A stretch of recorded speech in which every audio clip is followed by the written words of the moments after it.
Yo, the name's Alpen, and I've been trying out the new definitive edition for Stronghold Crusader that's out on Steam. It's only a demo right now, but the game itself releases in about a month. But I've been looking through the interwebs trying to just find any like videos or comparisons of the new units, and I couldn't find any.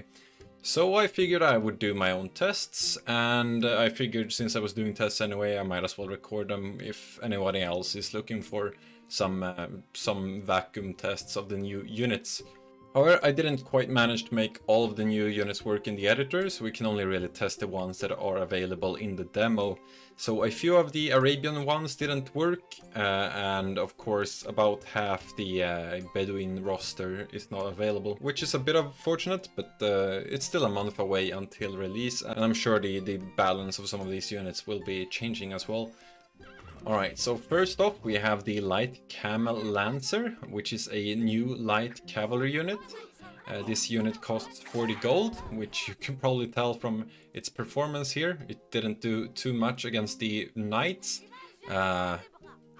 Basically doesn't trade that well at all, but it's fast. Given, you know, that it's a cavalry unit, it's of course going to be quite fast, which is naturally going to make him very useful.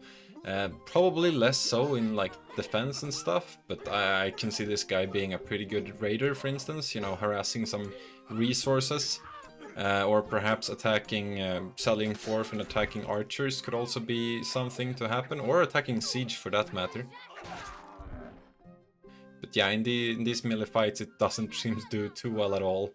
Loses about a third of its health there to a spearman, so...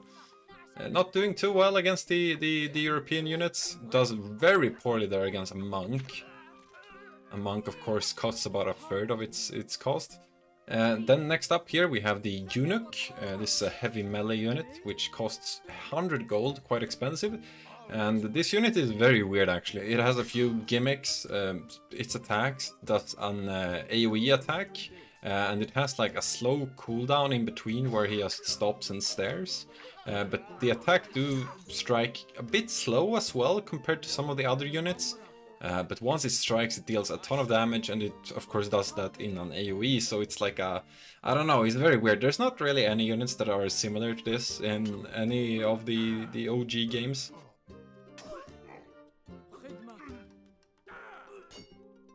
And yeah, not too impressive performance here, I wouldn't say, in the one-on-one fights.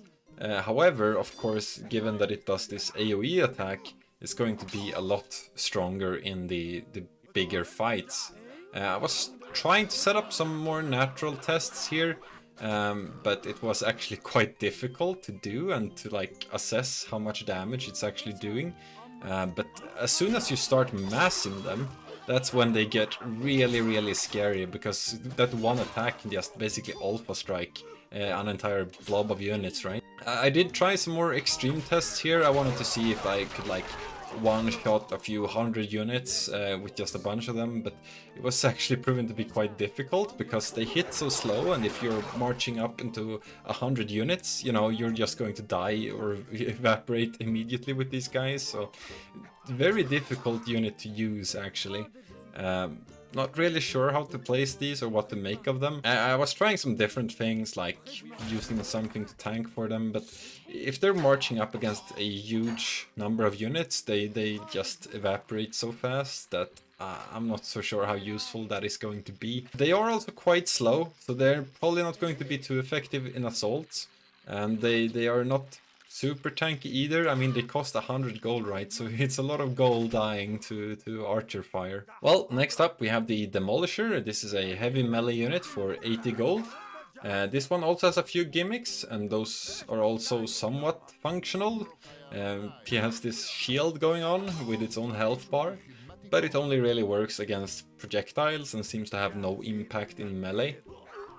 And overall I think this unit is quite terrible in melee overall. You could see earlier they're losing to the Arabian Swordsman, and the Arabian Swordsman of course also costs 80 gold, and it's not as if the Demolisher is faster or anything, they walk at a similar pace. The Demolisher is really struggling in all these melee fights. You can see here a single spearman takes out about half his HP, so definitely not too strong in melee. However, versus archers you do have this shield, which is, I mean, it is useful. It's like an extra health bar, but a worse health bar at that. Given that once it's destroyed, you know, it doesn't actually regenerate, it's just gone forever. And given that we now going to have new units such as the healer, which can heal health bars, I presume it won't be able to heal shields, but we don't know that yet. But I presume it won't, so it's basically going to be it's basically like a worse health bar that doesn't do anything in melee either, so I don't know. Very strange. And yeah, you can see here how fast the shield, or how well the shield stacks up against some ranged units. And yeah, it is pretty tanky. And I was also trying out some of the troop boosting effects using good stuff, as they call it. But it didn't seem to have an impact. You can count the shots here if you'd like, but no matter if the bonus is on the archer or on the shield guy, it didn't really seem to have an effect, so a bit difficult to assess if it actually does anything, or perhaps it's just a bug in the demo, I'm not so sure. So yeah, I was trying to think of ways that these would be useful, and given that the shields, like the engineer shields, you won't be able to place them on walls anymore in the definitive edition compared to the OG. I was thinking maybe you could put these guys on the wall and they would be like blocking shots or something, but it doesn't seem to be any different than having a regular unit there, and of course a regular unit could be healed, so it doesn't seem to be having any useful effect here. And honestly, it's just worse than having like a pikeman or a knight on the walls, as you could then also heal that damage. Now the Demolisher, despite being a heavy melee unit at 80 gold, is actually more comparable to a battering ram because of its absolutely nuts destruction damage to buildings and of course walls and towers. And a battering ram costing about 400 gold is sort of equivalent to 5 demolishers, and the demolishers are just outracing the damage of the battering ram. So perhaps this unit should be in the engineers guild instead of being in the Bedouin camp. Then we have a new archer unit, the heavy camel archer. This is another super expensive unit at 100 gold. However, he has pretty insane performance given that he is so tanky against projectiles. And because he's so tanky, he can just trade so well in archer to archer fights, like he's dealing with all of the archers having no problems at all.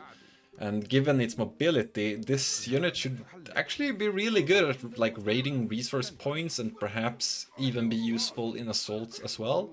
However, it's worth noting that compared to the horse archer, this guy cannot shoot while moving around. He has to actually stop in order to shoot. So you gotta, you know, dust off that StarCraft micro, I suppose, when using this guy. But yeah, I don't know, he's a bit strange overall, because compared to like the horse archer, you know, the horse archer doesn't need to like turn around when he's shooting backwards and stuff, but this guy always faces the camel towards his target, so I don't know, I think this unit just looks a bit weird. It's not too useful in melee engagements though, I noticed, despite being so tanky against projectiles.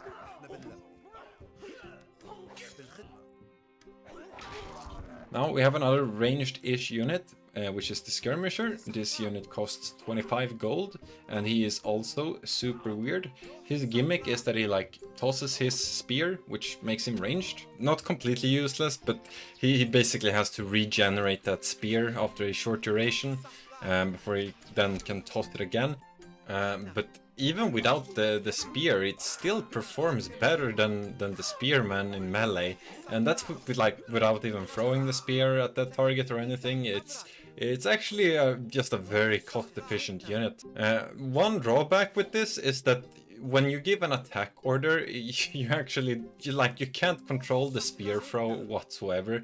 It seems to do it completely at random. It throws at a random target. Sometimes it will throw it at peasants, etc. And it's a bit frustrating to use this guy because you feel like you don't actually have control of what he's doing. And that about concludes my unit testing, so hope you enjoyed. And yeah, it's about 1 month away until we can test all the new units, and of course play the new skirmish trails. I'm highly looking forward to it. And yeah, that's about it.